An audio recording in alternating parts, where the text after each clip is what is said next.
Voor de 21ste keer worden de voetbaldagen bij Bekwiek Dokkum georganiseerd. De maaienvakantie stiert bij de Dokkumer voetbalclub traditiegetrouw in het teken van voetbal. Ruim 130 kinderen hebben zich opgegeven en het fantastische is, er is er 1 niet gekomen door omstandigheden. Dus verder zijn alle opgegeven kinderen, meiden en jongens, die zijn er vandaag. En dat is geweldig. Vorig jaar voel een van de 2 dagen letterlijk in het wetter.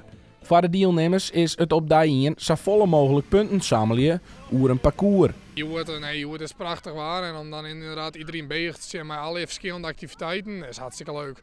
En te zien hoe iedereen die punten hel je wil om maar straks die prijzen te winnen.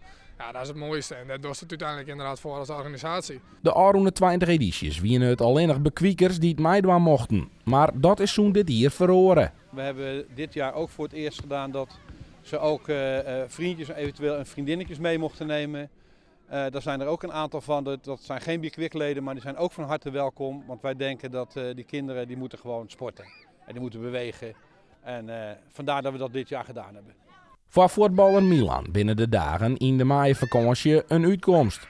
Gewoon om te scoren en andere dingen doen. En de voetbaldagen, wat vind je daar leuk aan? Om te dribbelen en andere dingen te leren. Wat is je favoriete positie? Middenveld. En als we dan eventjes kijken naar alle spelletjes die hier vandaag zijn. Welk spelletje denk je dat het leukst is?